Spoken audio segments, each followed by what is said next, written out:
What's going on, everyone? Welcome back to another Agency U podcast. Super pumped to have our guy Steven on the podcast, who is going to give quite some good insight, I believe, to all things systems and processes, building out a team, making sure you're efficient, and all of that good stuff. So super pumped to have you on, Steven.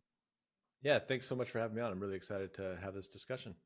Yeah, so I came across you. Someone sent me your information, and I was like, oh my gosh, like somebody in the like agency or like content space who sort of thinks similar to me from the system perspective. And then I dove deeper into your content, and I was like, oh my gosh, like he's looks like pretty far ahead of me, and like brain works at my level, maybe even a couple notches higher, just from like the systems oriented thinking. So would love for you to just like introduce yourself briefly, talk a little bit about what you do, who you help, all of that good stuff. Yeah, so again, I'm Steve Pope. I'm an entrepreneur. I help people really build out their content systems, really specializing in helping scale distribution and production and all that. I grew up as a software engineer, building software and solving problems. Interestingly, in a way, I might argue against that. I'm not necessarily like a systems guy, so to speak. As like I just love solving problems, and I love doing it with software. Because sometimes like systems are kind of feel like a little restrictive, and I like freedom as well. So, but yeah, so like I just grew up building software. I built a software agency and built out that team. I was on Inc. Magazine's fastest growing companies, had like a team of 25 people, and then I sold that, and then I got into content and to try to build another business in the tech space. And it was after I sold that company, I was like, man, I got to do this next one faster. And so I started learning about video and social media. I had never really done any of that. I had created lots of blogs to grow the other business, but never video and social media. And then I just started getting into that and running into all the problems that you run into with trying to do that. I wanted to do the Gary Vee thing. So I just started to build out the tech to help me do it. And then started making TikToks on that. And people were like, hey, that's really cool. Can I buy that? And I kind of just went from what I was trying to do into like a totally different field, kind of by accident, which I think is totally possible if you're just kind of always following your passions. Yeah. But that's really how I arrived here as someone that now is the expert at content systems and software and integrating these things. And now I help a lot of content agencies. They're some of my best clients because they have to get this done. Yeah. It's not really an option. And I also help people that are, building out their own personal brands. They're trying to scale out their creation as well. And so that's kind of like the short story. Yeah.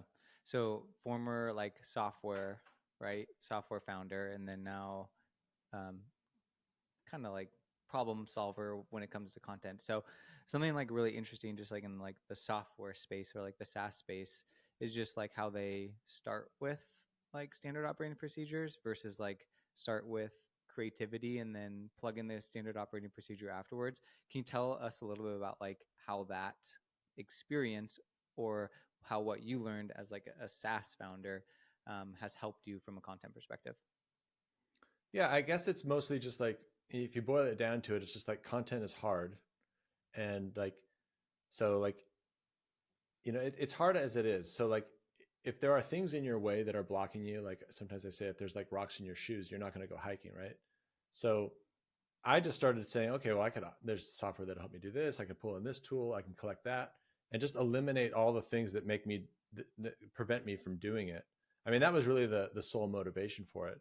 And then at the same time, I was also, so I think there's really a duality to this, right? Because, and it's kind of funny because sometimes when people just see one piece of my content where I'm talking about all the scaling and stuff, they call me out and they say, oh, it's about quality too. And I'm like, yeah, of course, like go see all of my other videos where I talk about quality. But I think that creativity and the quality, it has to go hand in hand with the systems, right? So I'm really careful when I build all this stuff out that I'm not doing it like I think a lot of like marketing SaaS tools do, where they build something that's kind of cool and it automates a bunch of stuff, but it's actually causing you to do things that you shouldn't do. So my thought is like, okay, how can you be creative? How can you really like make really good content and do it at scale? Mm-hmm. And like, and the thought I've had, it's kind of been developing a lot in the last couple of weeks, is just around that. Like, systems are one thing, but software is more than just a system. Software is like also an experience. So when I'm thinking about the software, I'm like, okay, how can I create a good experience for creatives to scale without taking out the creative? Mm-hmm. So, like when you say like scale, when you say content engine, can you just like give me like in the listeners or viewers like a vision of like your workflow, how much content like this system could potentially handle, like time involved, relative to what maybe they're currently doing? Because I think like content engine, it could mean a lot of different things to a lot of different people, and like Right. people spend a various amount of times on this type of stuff. Like what does it look like for you specifically, and then we can get into the nitty gritty of it. Yeah. So for me, I only have to spend a couple hours a week just recording content, and me and my team are easily able to produce 100 plus pieces of content a week just by taking that one recorded piece, chopping it up into vertical clips, and then creating text posts and carousels. And we do that pretty easily without a lot of headache. Just like, there's no, I think what I run into a lot is just like, there's people are making lots of mistakes. People don't know where things are. There's just a lot of wasted time. So it's really attacking that. And then at the same time, because this content engine, which is really a system that helps you organize and then integrate with all these other tools, because it's organized, then we can integrate it with like ChatGPT and start to actually produce additional content on top of that. And so that's how it's been for me. And then in terms of clients, we've had clients that have come on, and like in like 30 days, they've tripled the amount of content that they're producing each day with a smaller team. So like they were able to reduce their video editor team from like 7 to 5, right? So it's like pretty substantial results in a short amount of time. Yeah. So without being able to like see it, if you're listening or like obviously on the podcast, so you said it takes you how many hours a week? A couple hours Okay, of me so just making content. So 3 hours of making content for 100 pieces of content. So Yeah.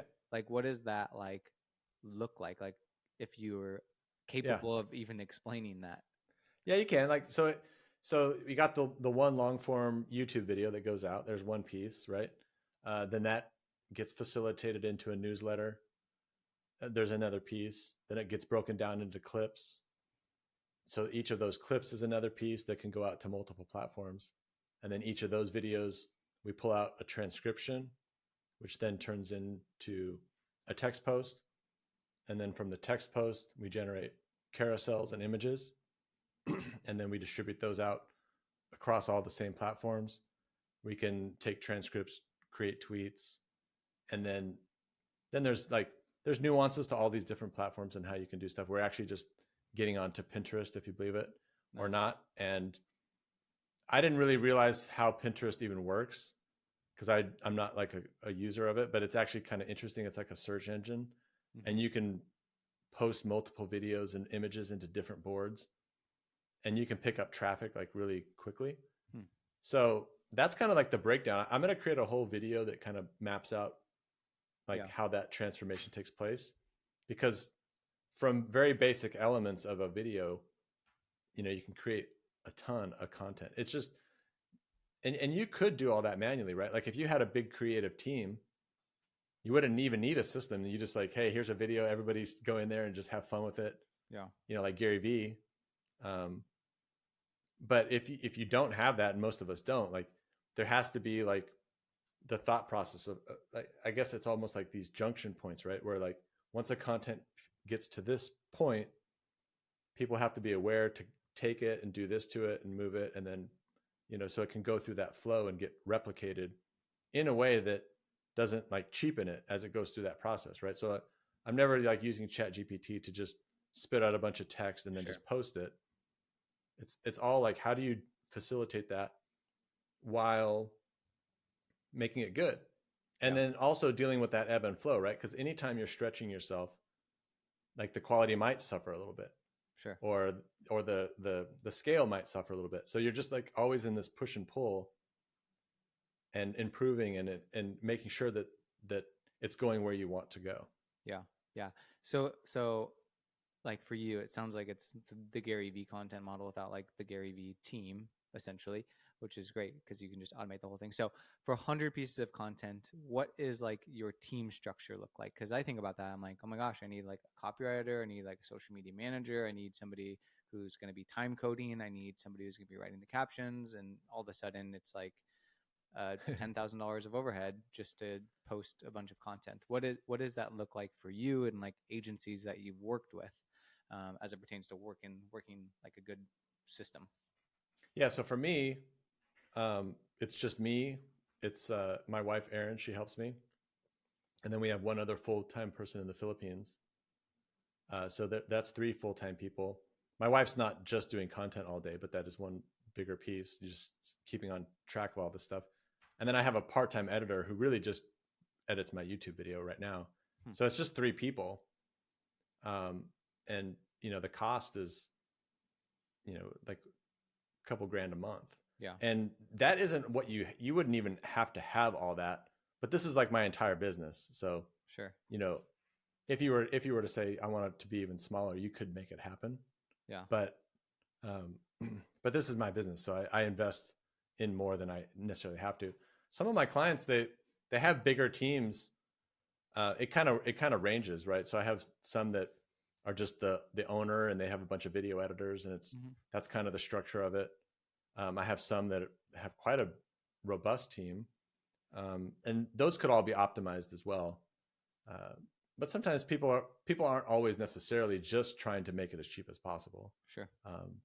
I mean, that's obviously like people want it to be efficient and cheap, but that isn't always the goal if you're creating good stuff and you want some creativity on the team and that kind of thing. Yeah, I think like efficiency while maintaining the quality for sure, and then having something that is like flowy and not like repeating work multiple times, especially as you scale and grow as like a creative agency, and all of a sudden you're doing like we were at one point doing like 200 plus videos like a month for a clients, and it was just like a lot to manage. And if it's like you're double working, okay, that 15 minutes per each video, like that all of a sudden becomes hours, which right involves like money that you're spending for labor for somebody to do that. So like if I'm a creative agency watching this, or if I'm doing content or editing for somebody, like what are some of the mistakes that you've seen people make early on? Because I know like if I'm starting like likely as a creative agency, I'm like freelancing and kind of just like everything's in my brain,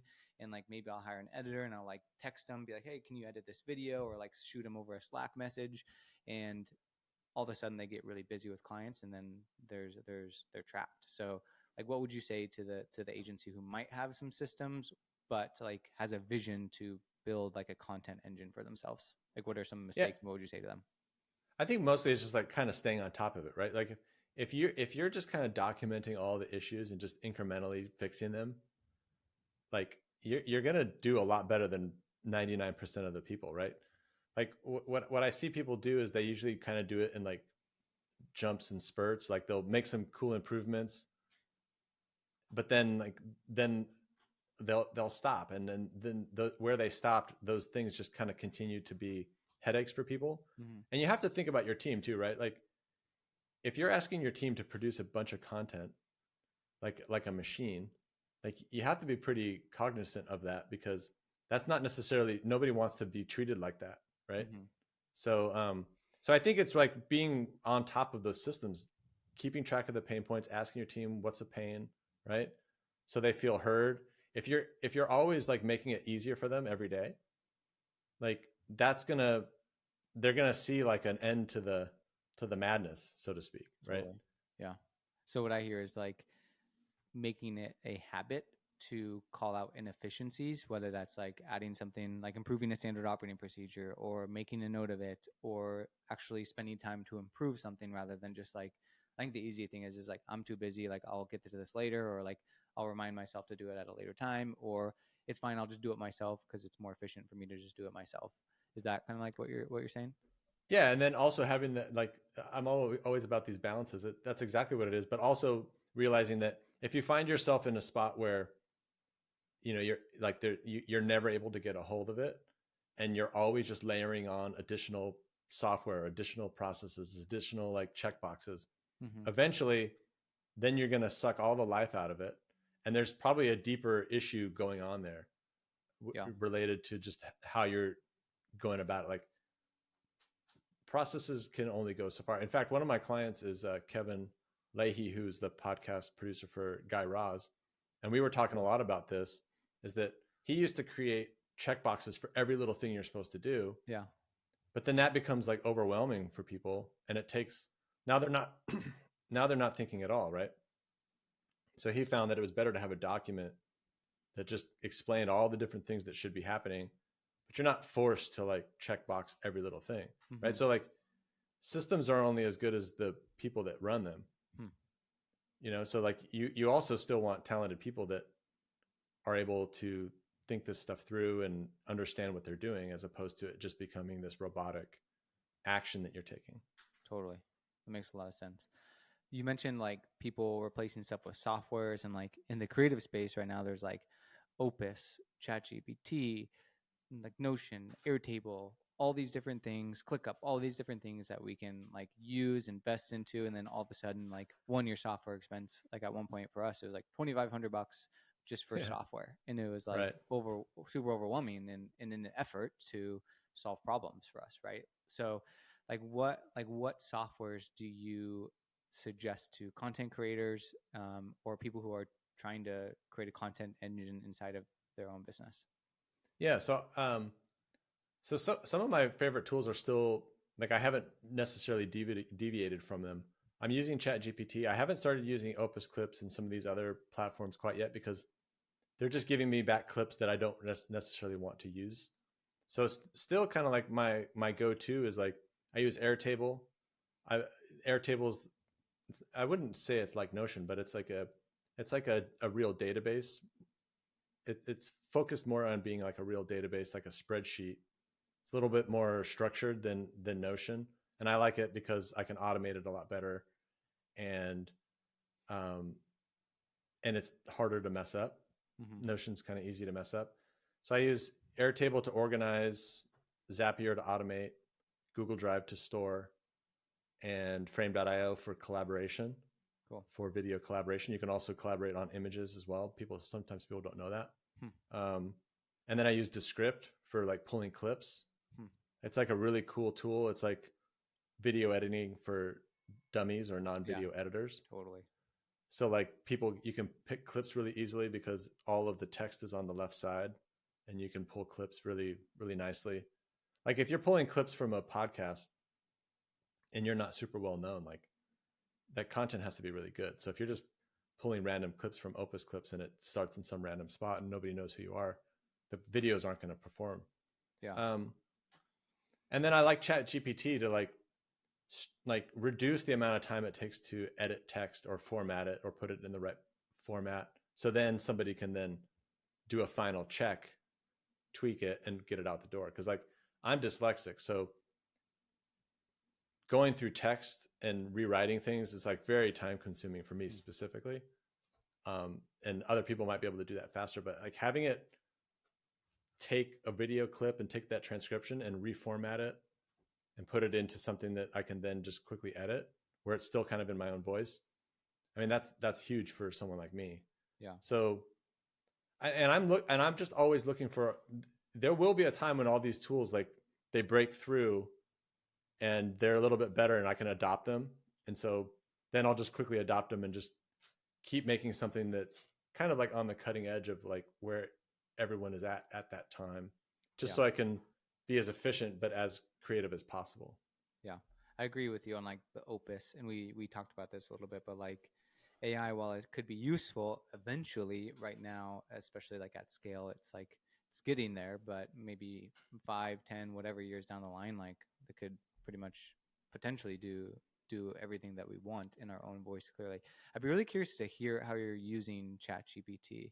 Like what specifically are you doing? Because I think there's people who just don't adopt ChatGPT because they're intimidated by it, don't know how to use it. And then there's people who maybe lean too heavy into it, and like you can Right. almost like tell like that everything is Right. ChatGPT.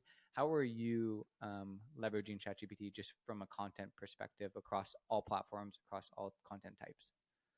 Yeah. So a couple of things that we do is, number one, for all those vertical clips we take, we'll take the transcription and we'll throw it through ChatGPT and just have it rewrite it into something that's not just like a transcript that's starting in a random spot and ending in a random spot, right?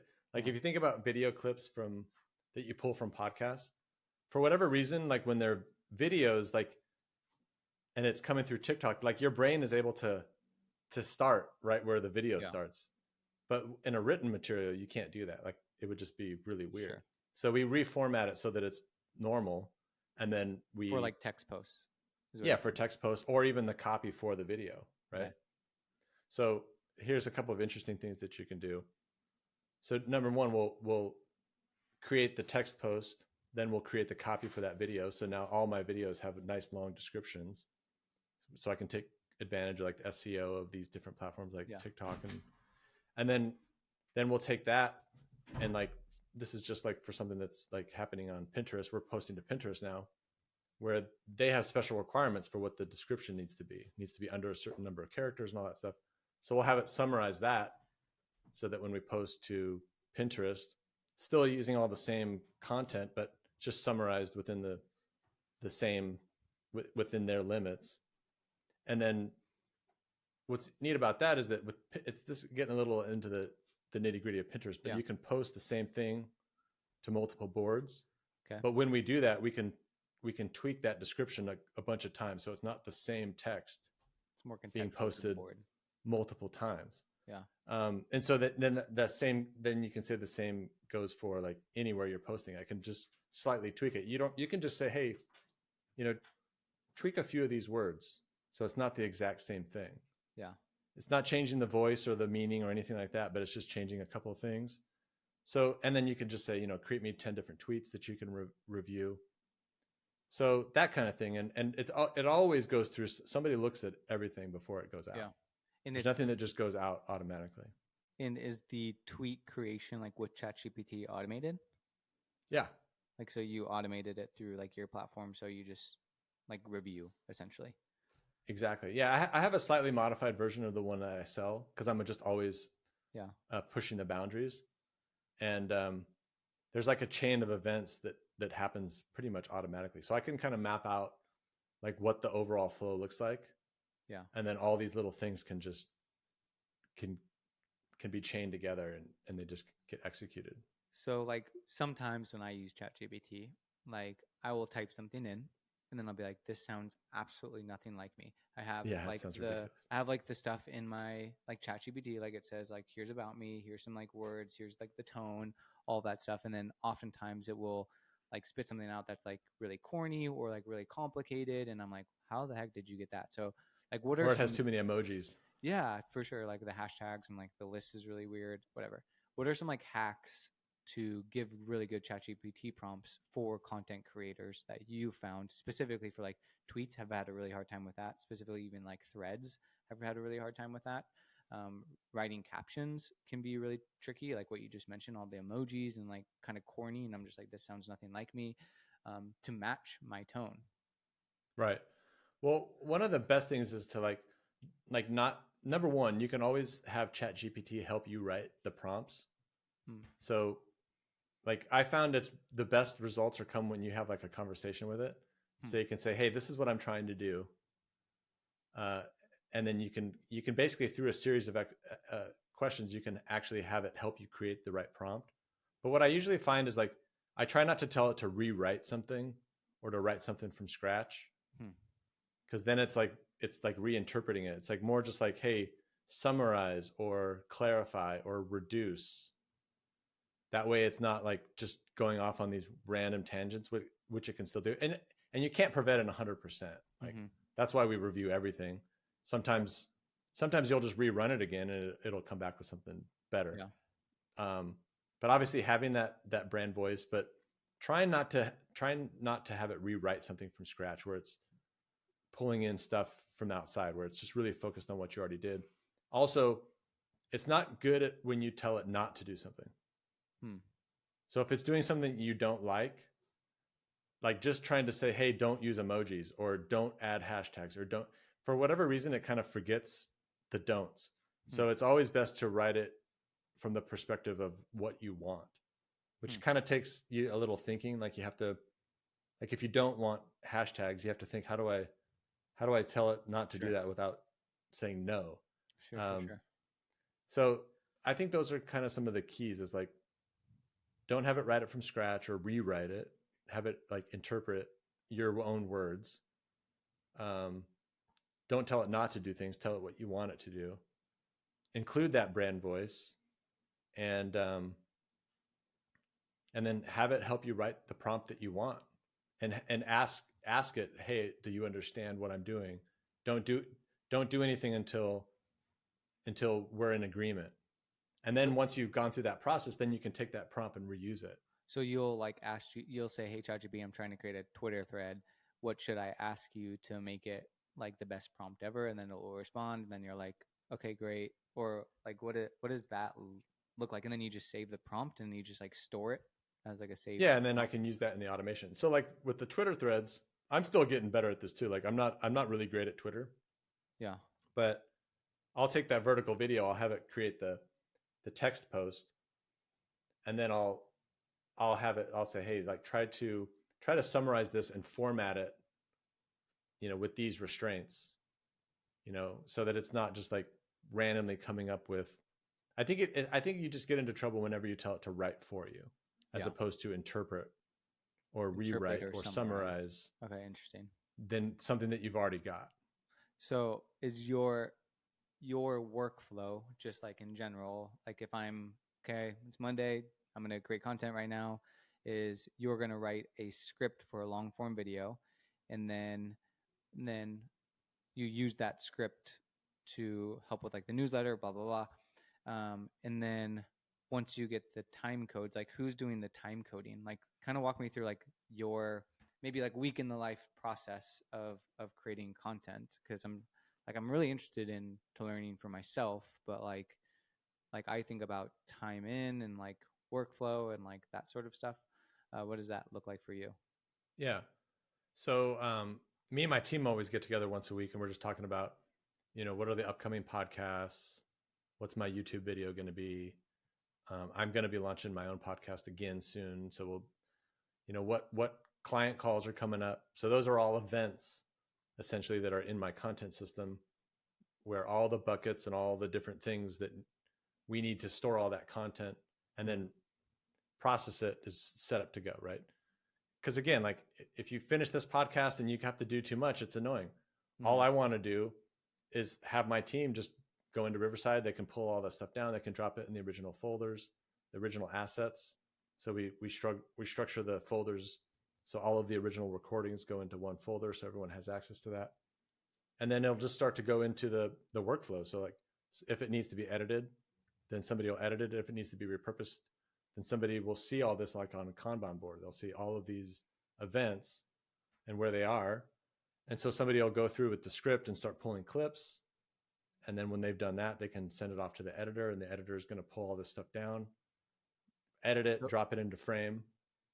Okay. And we can go in there and see what's going on in Frame. We can provide feedback. And all of these videos and everything, and the copy and the images, every single piece is being tracked. Yeah. Like in the system. So we have a link to the videos, the images, the copy.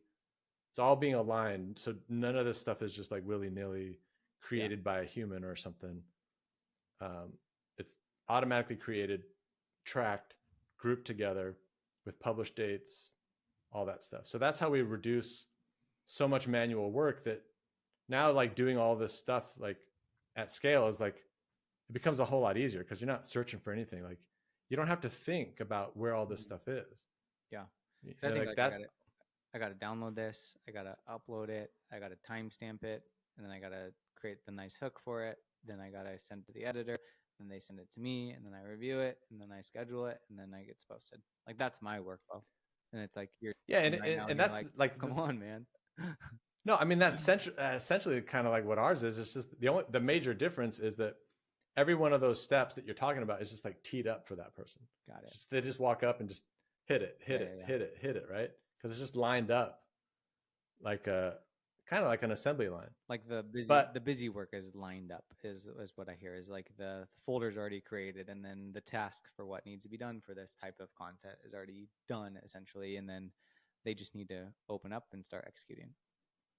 Yeah, and then plus it's like, since I know when everything is supposed to be published, it just puts it all in your plate in order, right? So it's just and then that's where the system is nice, is that it's queuing you up to do your creative thing, right? Because I'll tell you this, like when you're trying to do a lot of content and you're in the midst of doing a bunch of different things, you can't be creative if you're having to think about these different things. You have to kind of be able to get in the zone and spend the 15, 20 minutes or whatever it is you need to do to make that creative piece creative.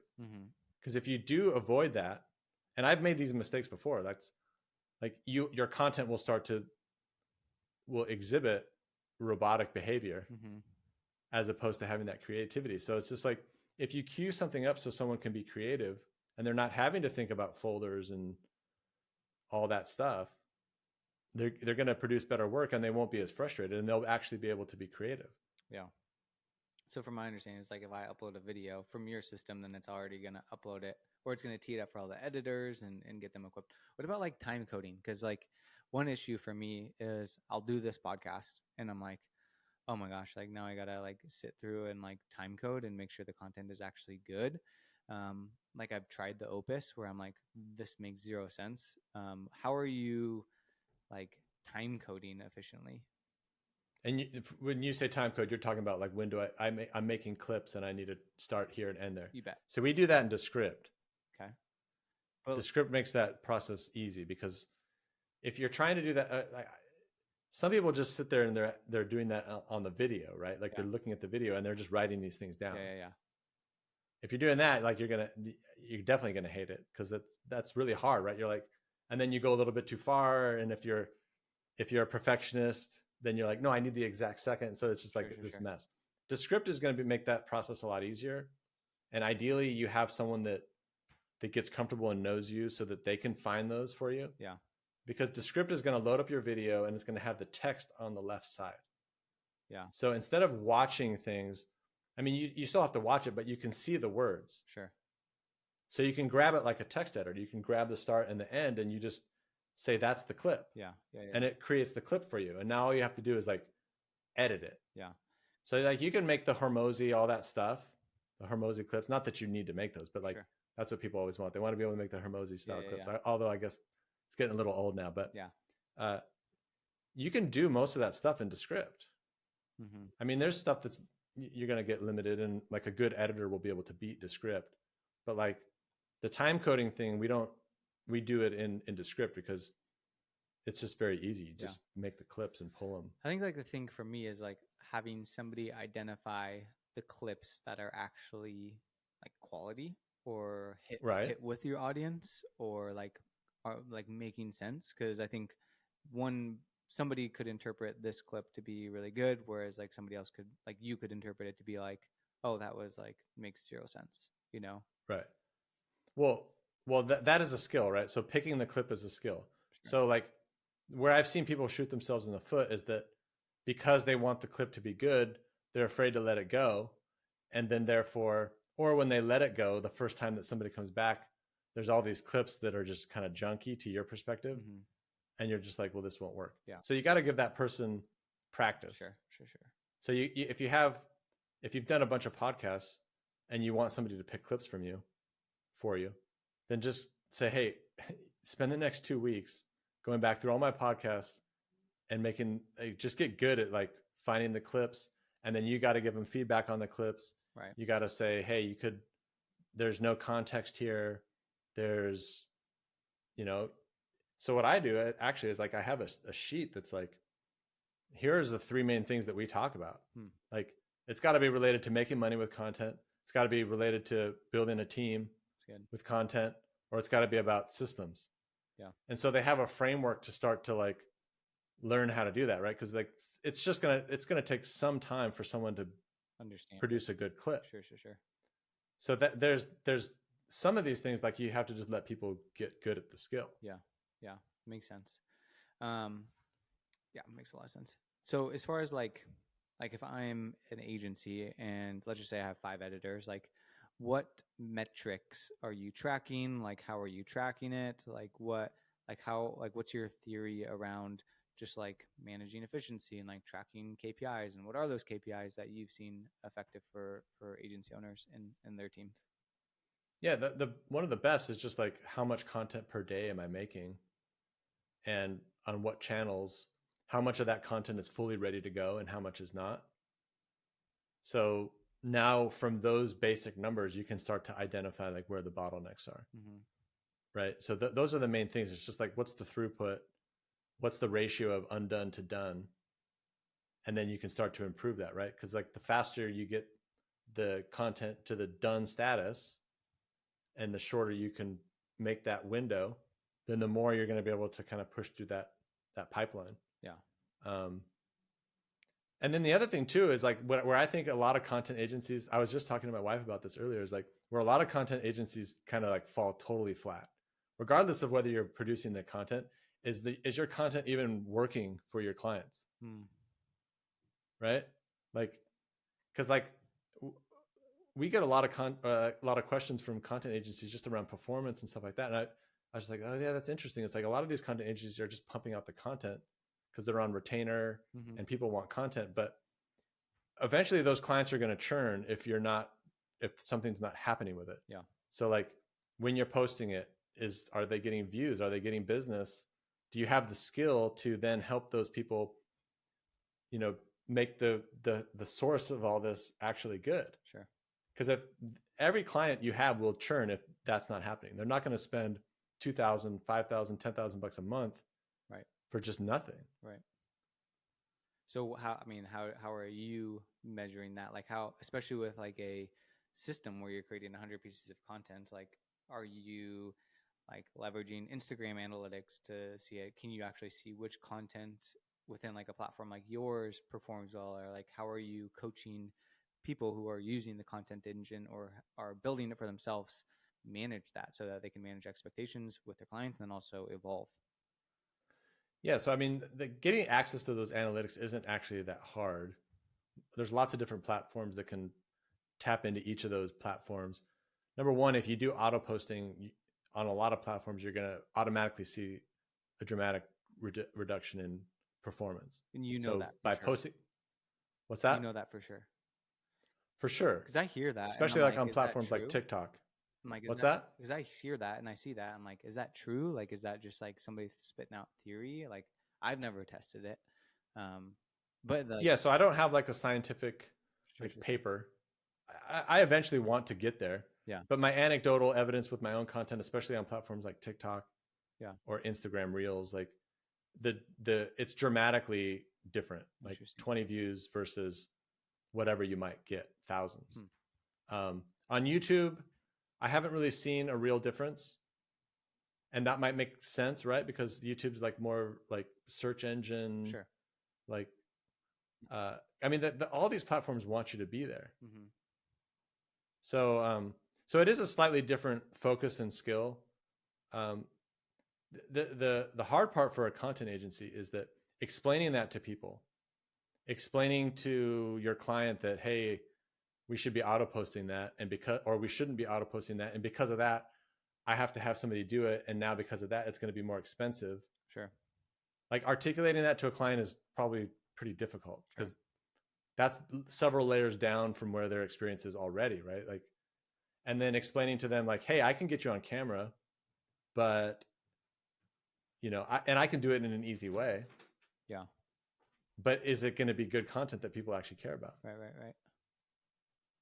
Yeah. Because one thing that's interesting is like with social media, like specifically, like if you do purposeful content, like you sit in front of the content or the camera and you say something really specific that's like raising awareness around something, helping them consider the decisions they're making, or showing them like results that they want. If you do that every day with a very particular, precise message, you're going to grow and get way more money for sure from your social media content. Agreed. If you're repurposing podcasts and doing all that stuff, and nobody knows who you are, it's going to take much longer for that content to work. Right. So like that might be the only way you can do it because of because of the time that you have. Yeah. You might not be able to do those videos but it's going to affect the performance. I mean, if you're Joe Rogan, you can do it, right? Because everyone, they see your face and they stop. But for most of us, they're not going to stop just because they see my face. They'll just be like, who's this guy? It has to be just like, it has to resonate so quick. And then it has to be so consistent, right? So the consistency and the volume is a lot higher than most people really think. Totally. Yeah. I mean, I think I heard a statistic like people need to watch like what 10 or 20 hours of your content to actually like trust you. And like that comes from consistency and a high volume of content and also the messaging. Like I think one thing that I've worked on a lot is like dialing in the messaging. And while like maybe my last 10 videos haven't gone viral or I haven't gotten like all these new followers necessarily, what I do hear is that people that come into our ecosystem, they're like, you're speaking to me. Oh my gosh. Right. And like I will you do don't business need with you because I trust you. Right. Versus the, oh, viral, use this viral trick to go viral on social media. It's like, yeah, like I think maybe that could help, but I would rather speak to 100 really targeted people 100 times over the next 30 days versus 100,000 like non-targeted people for one day, you know, with the ambition of the them turning views into it. of course matter, right? Like if you get more views and the message is concise, it's going to be better. Yeah. But like you could get 500 views a day, and if you're just like hitting those pain points and hitting those messages like on point, like every day, it's going to work really well. I mean, I don't have the hugest following, and my following produces a large volume of leads. Yeah. Because I'm really specific too. Like I'm the content automation guy. Yeah. Like that's what people know me as. And so I was able to go deep on a topic, and I'm basically the only person, right? So where people also make big mistakes is like if they're not some super celebrity and you just want to talk about general random stuff, like your branding advice and your this or that, it's like nobody cares. Yeah. And I think that's where you like if you're I think that's where you can really leverage like AI to help deepen them with like the messaging. Like, tell me more about these pain points. Like, if you can, right, yeah, like, that's how I use ChatGPT a lot. Is like, what are the pain points of blank, blank, blank, blank, blank? What are the implications of them? Like, dig deeper, dig deeper, dig deeper. What's some content I can make around these pain points? And that's literally like my format is like, how do I just speak to the pain points and speak to the implications of them, and then provide a solution that's like helpful. So, yeah, that's a good point. Like I do that too, because like if you're not in a creative space or you just came off some other task and now like you're looking at the clock and like in an hour I got to get off to this, like your brain's just not like in that kind of brainstorming mode. Yeah. And if you don't have a partner sitting there next to you that says, hey, let's brainstorm content, then ChatGPT is good for that. Like you just say, hey, like, yeah, it just reminds you of things that are so obvious, but your brain just isn't going to accept, or your brain just isn't ready to like think about. And it's like subconscious to us because like we do it, like you do systems like so easily that it's not a pain point for you. So it's hard to like articulate the pain point because it's not a pain point for you and you don't really know what the pain points are. And it's hard to like come up with them without like using ChatGPT or something like that, you know? Yeah, man, that's like the hardest part about marketing is like, for sure, you fly over people's heads. Yeah. Cause it's like, it's not so complex to them. And in fact, I just did this recently with like, I every time somebody buys my program, I reach out to them and I say, hey, what made you buy? Like what features or benefits were you looking for? And they'll tell me, and then I'll write those down. And then if I try to go through that myself, I end up kind of like destroying what they said somehow. Like when I take the notes or try to pull out the things, but I took all of those.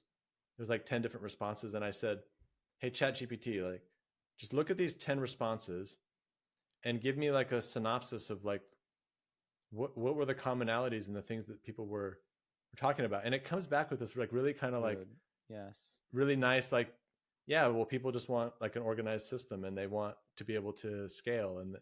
And I was like, oh, it's really cool. And it wasn't like it didn't go through my garbage, like, thought process. For sure. It allowed you to empathize. We do the same thing. We did the same thing. We have like an onboarding form, and like when we were crafting like our offer, I was like, I need to go through all these onboarding forms and I need to look at why they hired us and then like what their goals are, and then create the pain points around that and the roadblocks that they mentioned. And it was like, boom, like set, like amazing. Yeah, it's cool. Well, let's kind of wrap this up. I have one more question for you. Since you're like software forward thinking, like obviously you like look into the future with like what you're doing with AI and like what you've been able to build rather quickly. Like, what do you think content's going to look like in the next like 5-10 years? I think we're gonna have like a reckoning, so to speak, of where like quality is gonna really matter. I think more entertainment is gonna matter. When you say Like quality, is that our copy or is that quality as in like a I just mean negative it noise canceling? like there's just gonna be such an influx of like um people creating and like dumping out as much as possible, like doubling down on the quality and making sure that it's good stuff that people really care about and the messaging is on point. Mm-hmm. It's just going to become more and more important. Yeah. And doing that at scale and not just picking up the latest tool because it helped let you do something. Yeah. So remembering that as we go forward, because it's all of these tools are going to catch up. Like everyone wants to do it at scale, so the tools will catch up. Sure. And they'll allow that, right?